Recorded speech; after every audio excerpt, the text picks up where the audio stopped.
Welcome back mga kababayan sa Tagalog Crime Stories, kung saan ibinabahagi ko ang aking obsession sa true crimes at isinasalaysay ko ito sa Tagalog. Kung gusto mo ang mga ganitong contents, make sure to subscribe at turn on all the notifications para lagi kang updated sa mga bago kong videos.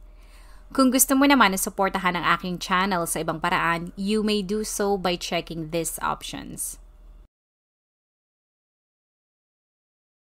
Kung ikaw ay mahilig sa social media, lalo na sa Facebook, may pailan-ilang mga babae na nasawi sa pag-ibig ang nagsasabi na kung ikaw ay sawi sa pakikipagrelasyon sa mga Filipino, ay baka nasa foreigner ang swerte mo. Dahil sa paniniwala na makakatagpo sila ng totoong lalaki na magmamahal sa kanila ng buong buo, parami ng parami ang mga Filipina na naghahanap na kanilang true love sa internet.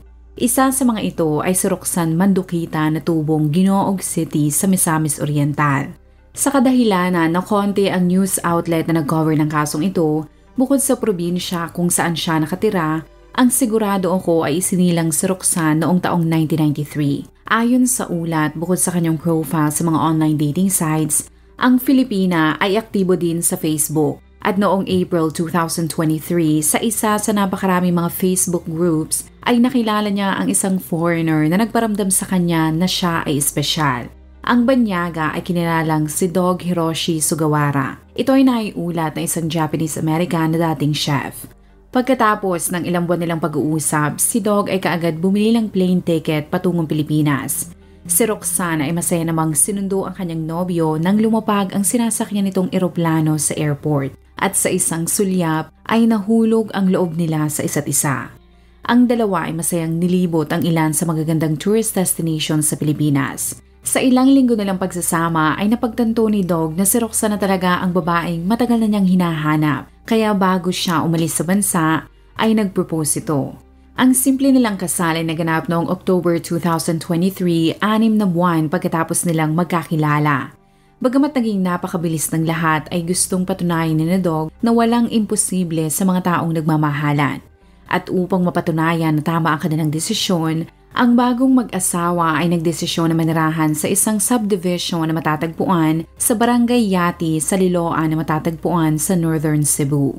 At upang mapalapit sa kanyang pamilya, ang mga ito ay nagkasundo din na bago matapos ang taong 2023 ay lilipat sila sa lugar na pinagmulan ni Roxanne.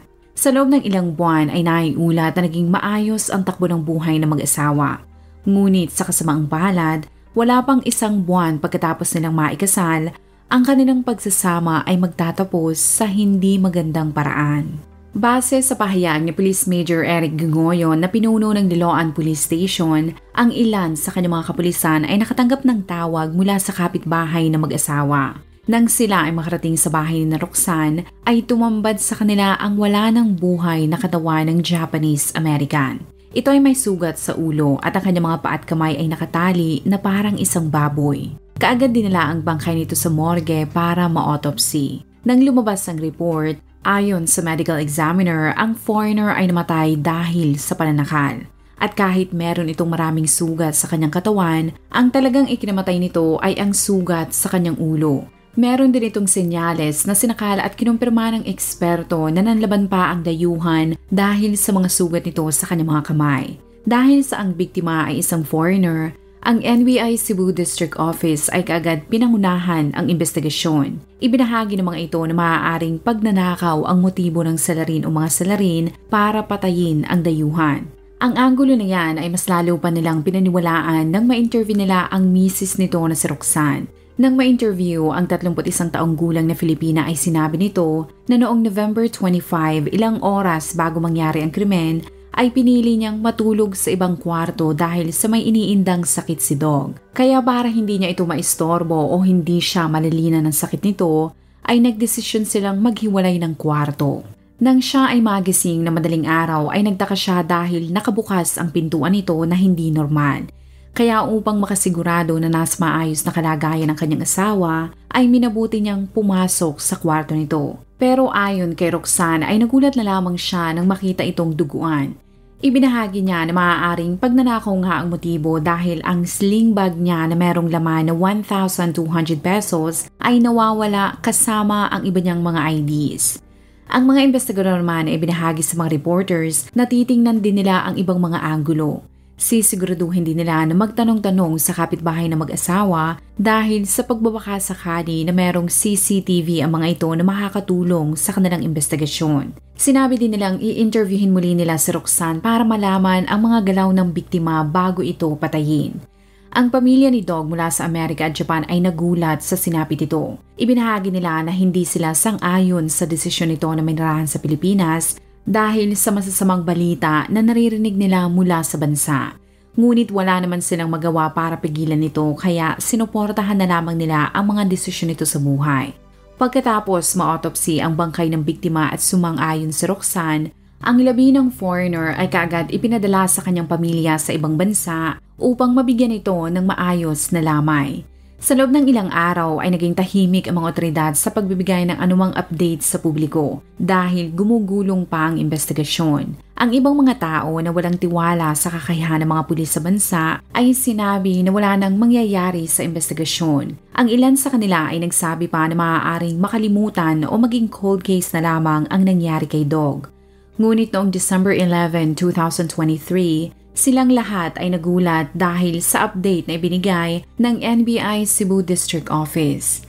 Sa salaysay na ibinigay ni NBI Agent Arnel Pura, ang suspect sa nangyari ay ang taong mismong pinagkatiwalaan ni Dog, ang kanyang pinay na misis na si Roxanne. Sa harap ng mga reporters ay ibinahagi nito ang dokumento na may lagda ng Filipina kung saan inaamin nito na siya ang mastermind kung bakit namatay si Dog. Sa mga dokumento ay lumalabas na ang relasyon ng foreigner sa Filipina ay matatawag mong May-December love affair o yung tawag sa relasyon ng dalawang tao kung merong malaking agwat sa edad ng mga ito. Base sa ulat, ang dating chef ay 72 taong gulang na, habang si Roxanne naman ay 31 taong gulang pa lamang nang sila ay magkakilala at magpakasal. Ngunit para sa Pinay, ang edad ay isang numero lamang. Sinabi nito na mahal niya si Dog, hindi lamang dahil sa foreigner o may pera ito, pero sa kadahilanan na tanggap nito ang kanyang 3 mga anak. Sinabi ni NBI Agent Pura na noong una ay laging tumatanggi si Roxanne na may kinalaman siya sa nangyari. Pero dahil sa pressure at tagal ng kanilang interview, ay hindi na rin kinaya ni Roxanne at umamin ito na siya nga ang mastermind sa krimen na nangyari. Ibinahagi ng Filipina na bagamat sa mata ng mga tao ay masaya sila ni Dog, ay ibang-iba naman ang nangyayari sa 4 na sulok na kanilang bahay. Ayon sa kanya ay nagsimula ang lahat noong sila ay nagliligawan pa lamang. Sinabi ni Roxanne na pinangakuan siya ni Dog na pagkatapos nilang maikasal ay bibigyan siya nito ng 100,000 pisong cash. Ngunit ilang linggo na ang lumipas pero ang mga pangako nito ay napako. Ibinahagi niya na unti-unting sumama ang kanyang loob kay Dog. Kaya naging madalas ang kanilang pag-aaway. Ngunit mas lumala ang lahat nang ang biktima ay hindi pumayag na ibigay sa kanya ang buwan ng pera na natatanggap nito mula sa kanyang pensyon. Ayon kay Roxanne, magaling lamang sa pangako si Dog. Sa ilang buwan nilang magkarelasyon ay pinangakuan din siya nito ng iba't ibang mga bagay tulad ng di umano'y bibigyan ni Dog ang kanyang pamilya ng bahay na nagkakahalaga ng 3.6 million pesos. Sinabi din nito sa kanya na ang kanyang pangalan ay di umano'y ilalagay nito sa mga bank accounts. Ngunit ayon kay Roxanne, lahat yan ay puro pangako. Kaya sa pagtagal ay hindi lamang siya nagalit sa kanyang sinungaling na asawa, pero galit na galit din siya sa kanyang sarili dahil sa lagi niya itong pinapatawad. Sa tindi ng kinikimkim niyang galit ay napuno na siya nang mag-away na naman sila tungkol sa pera noong November 22. Ilang linggo bago mangyari ang krimen, sinabi ni Roxanne na ang sama ng loob ay napalitan ng galit sa tuwing makikita niya ang asawa niyang matanda. Kaya nakaisip siya na kung ayaw nitong ibigay ang pera na nakukuha nito mula sa pensyon, ay gagawa siya ng sarili niyang paraan para mapasakamay ito. Ibinahagi nito na ang kanyang plano noong una ay lumpuhin o kaya naman ay saktan si Dog sa punto na ito ay magiging paralisado. Kung ang dating chef ay hindi na makakilos sa isip ni Roxanne, ay mapipilit niya si Dog na iligay ang kanyang pangalan sa mga dokumento upang sa kanya na i-release ng gobyerno ng Amerika ang pera buwan-buwan. Kaya habang ito ay natutulog ay hinampas niya si Dog. Pero sa kalagitnaan ng paghampas niya dito ay tumigil siya dahil di umano'y hindi kaya ng kanyang konsensya na saktan ang matanda niyang asawa. Ngunit ang problema ay malala na ang kanyang ginawa kay Dog at sigurado siya na kung dadalhin niya ito sa ospital at hayaang mabuhay ay mawawala ng ina ang kanyang 3 mga anak. Kaya upang maituloy ang kanyang silmulan, si Roxanne ay kinontak ang dati niyang kinakasama na kinilalang si Gami Tinaghaw Binungkasan. Ang 32 taong gulang na kasabwat na Roxanne ay naaresto ng NBI sa Upper Balulang, Cagayan de Oro City noong December 8, kung saan ito ay nagtatrabaho bilang isang construction worker. Nang ito ay isa lang ng NBI sa interrogation, ay hindi sila nahirapan na pigiin para sa impormasyon dahil kusa itong umamin. Ayon kay NBI agent Pura, sinabi ni Gami na dati niyang live-in partner si Roxanne. Ang kanilang pagsasama ay nagbunga ng 3 mga supling, ngunit pagkatapos ng 2 dekada ay iniwan siya nito. Ang dahilan ni Roxanne ay di umano'y dahil siya ay toxic. Inamin ni Gami na noong madaling araw ng November 25 ay nakatanggap siya ng tawag mula sa kanyang ex. Nang siya ay dumating sa bahay ng mga ito ay nakita niya ang hinang-hinang si Dog. Kaya upang hindi mawala ng mga magulang ang kanilang mga anak at sa takot din na sila ay makasuhan, ay binugbog niya ang biktima. Ngunit habang sinasaktan niya ang dayuhan, si Roxanne ay di umunong iyak ng iyak kaya itinigil niya ang kanyang ginagawa. Nang sila ay makalabas na sa silid, di umunoy hindi niya matanggap na iniiyakan ni Roxanne ang matandang foreigner. Kaya sa kanyang galit ay bumalik siya sa kwarto. At gamit ang isang bote ay hinampas niya sa ulo si Dog na naging dahilan ng kamatayan nito. Si Roxanne ay wala nang nagawa nang makita niya ang wala ng buhay na si Dog. Kaya upang maitago ang krimen, ginulo nila ang mga gamit sa kwarto at ibinigay din niya ang kanyang sling bag kay Gami para palabasin na ang nangyari ay robbery gone wrong. Sa pagtatapos ng investigasyon ay lumalabas na hindi mariresolba ang kaso kung hindi umamin si Roxanne. Sa report ng Sunstar Philippines, ang Filipina ay di umunong hindi makatulog dahil ito ay nakokonsensya. Pagkatapos ng press briefing ay kinumpirma ng NBI na si Roxanne ay kinakaharap ang kasong parricide, habang ang kasabot nitong si Gami ay sinampahan naman ng kasong murder. As of this recording, walang balita o update kung tapos na ang paglilitis. Ngunit kung sila ay mapatunayang guilty at hindi sila makakuha ng magaling na abogado, ay maaari silang makulong ng habang buhay.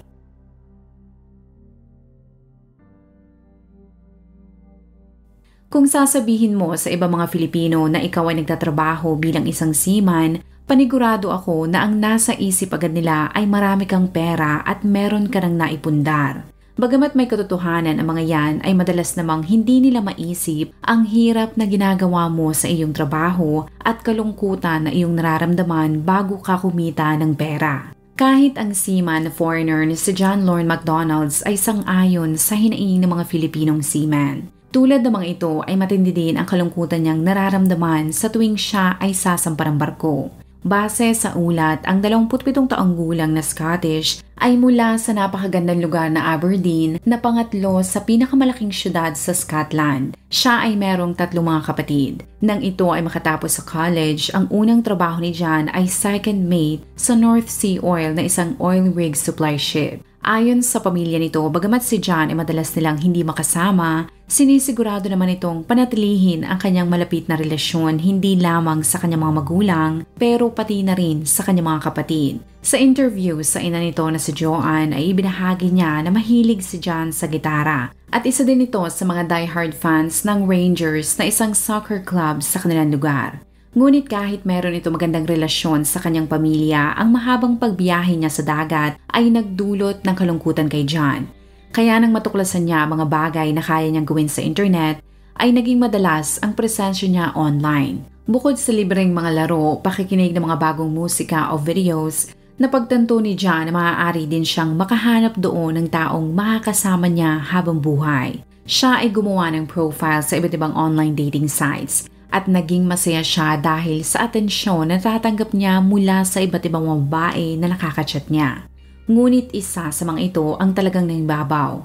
Base sa report, si John ay nabighani sa 31 taong gulang na Pinay na kinilalang si Nan Queen Romero o mas kilala sa tawag na Nancy. Para sa mga pailang-ilang tao na magsasabi na bakit walang litrato ng babae, yan ay sa kadahilanan na una, 2010 ito nangyari. at ang pangalawa ay napakalimitado ng coverage sa kasong ito.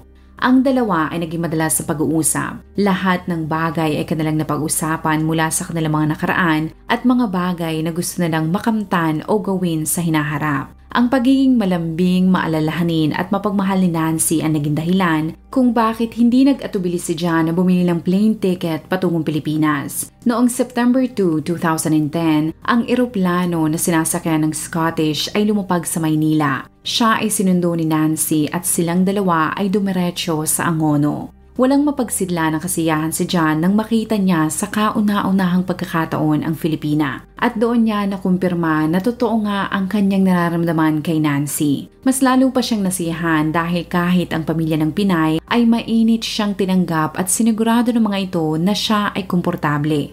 Kaya upang pasalamatan ng mga ito ay noong September 4, niyaya niya ang pamilya ni Nancy o sino man na gustong kumain sa labas. Sila ay sama-samang nagtungo sa restaurant para kumain ng dinner. Nang matapos ay nagtungo naman sila sa bar kung saan walang tigil ang pagdating ng mga alak. Kasabay ng paglalim ng gabi ay ang pagtindi din ng nararamdaman ni John sa kanyang nobya.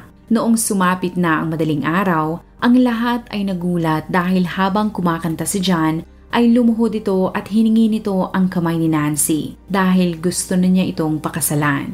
Kasunod ng pag-oo ng Pinay ay maririnig ang nakakabinging hiyawan ng mga kapamilya ni Nancy. Nang opisyal na silang engaged, ang mga ito ay walang mapagsidla ng kanilang kasiyahan at magkasama silang umuwi sa bahay ng Filipina.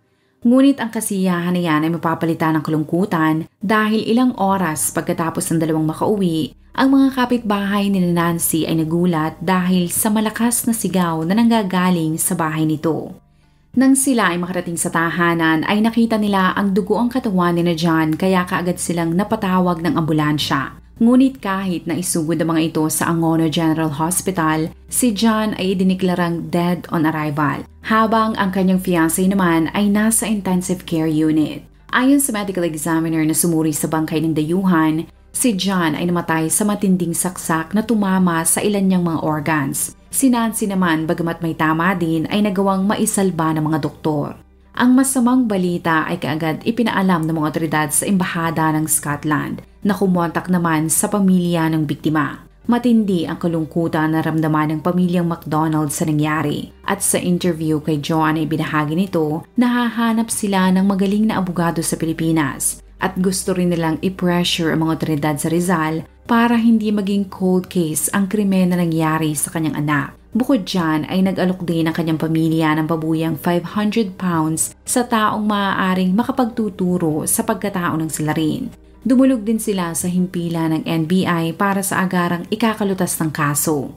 Ngunit kahit anong tindi ng panawagan nila sa publiko o pag-pressure sa mga otoridad sa Pilipinas, ang investigasyon sa nangyari kay John ay naging mabagal. Dumaan ang 3-6 na buwan hanggang sumapit na ang first death anniversary ni John ay wala pa rin nangyayari. Pero noong December 15, 2011, sa ulat na ito mula sa Philstar, ang mastermind at suspect sa pagpatay sa dayuhan ay nadakip na ng mga otoridad sa probinsya ng Laguna noong December 9. Si Chief Superintendent Gil Meneses ay ibinahagi sa publiko na kahit wala silang ibinibigay na update ay tahimik at patuloy pa rin ang kanilang investigasyon. Pagkatapos nilang makatanggap ng tip sa lokasyon ng suspect, ay nagawa nila itong maaresto dahil na rin sa tulong ng Regional Special Operations Group, Regional Intelligence Division, Regional Public Safety Battalion at Rizal Town Police. Sinugod nila ang narerentahang apartment ng suspect sa Barangay Tubi, San Pablo City. Sinabi ni Police Chief Meneses na hindi nanlaban ang salarin, kaya ipinresenta nila ang pirmadong warrant of arrest na nilagdaan ni Judge Maria Conchita Lucero de Mesa ng Binangonan RTC Branch 70. Ang salarin ay kinilalang si Anselmo Lacuntales na 28 taong gulang. Mula San Pablo ay inilipat ang custody nito sa Angono Police saka ikinulong sa pasilidad ng BJMP. Dahil sa kakulangan ng judge ay natagalan na mabigyan ng schedule ang prosecutor na humahawak ng kaso. Pero kalaunan ay wala na ring nangyaring trial dahil si Anselmo ay nag-plead ng guilty. Ibig sabihin, inaamin niya na siya nga ang pumatay sa dayuhan. at inaako din niya kung anuman ang parusa na ipapataw sa kanya. Sa sentencing hearing na nangyari noong June 22, 2012, nagulat ang pamilya ni John dahil doon lamang nila nalaman na sina Anselmo at Nancy ay magkasintahan pala. Ang ilang mga kapamilya ng Pinay ay humarap sa korte para magpatotoo na hindi lamang mag-boyfriend at girlfriend ang dalawa. Pero sina Anselmo ay nagsasama na pala sa iisang bubong. Ibig sabihin nang nakilala ni John si Nancy sa internet ay kasama pa nito si Anselmo sa bahay. Nang dumating ang dayuhan sa bansa ay ipinakilala ng Pinay si Anselmo bilang isa sa kanyang mga kapatid na talagang nakakagulat. Dahil kung iisipin mo noong araw na nag-propose ang foreigner sa kanya, lahat ng kanyang kapamilya at mga kaibigan ay masaya para sa kanila. Pero ang hindi alam ni John ay niloloko pala siya hindi lamang ni Nancy pero ng lahat ng mga taong nakapaligid sa kanya. Ngunit ang pagkukunwari ay hindi na nakayanan ni Anselmo. Sa isip nito ay maaaring tuluyan ang mahulog si Nancy sa dayuhan dahil bukod sa itsura, pera, pananamit ay napagtanto niya na wala siyang binatbat kay John dahil gagawin nito ang lahat para kay Nancy. Ang Pinoy ay nilamon ng matinding insecurity. At kasabay ng pakiramdamang yan ay ang takot na baka mawala sa kanya ang nag-iisang babaeng minahal niya. Kaya upang mawala ang kanyang kakumpetensya, noong madaling araw ng September 5, ilang oras pagkatapos ng engagement, habang sila ay nakauwi na sa bahay ni Nancy, ang lango sa alak na si Anselmo ay nagtungo sa kusina at kumuha ng kutsilyo. Siya ay naglakad patungo sa salas. At paulit-ulit niyang inundayan ng saksak si John. Nakasigaw pa si Nancy pero hindi na siya nakatakbo pa dahil sinaksak din siya ni Anselmo. Inamin ng suspect na ninakaw niya ang wallet ng foreigner at mabilis siyang umalis sa Angono para magtago. Pagkatapos ng ilang oras na pagdinig sa kaso, si Anselmo na nag-plead ng guilty ay pinarusahang makulong ng 15 taon. Kung ikaw ay nakinig hanggang sa dulo ng video na ito, maraming salamat sa panonood sa episode na ito. Please consider leaving a comment or i-like ang video na ito. At kung may kaso ka na gusto mong i-cover ko, please let me know. Magandang araw sa iyo, kabayan.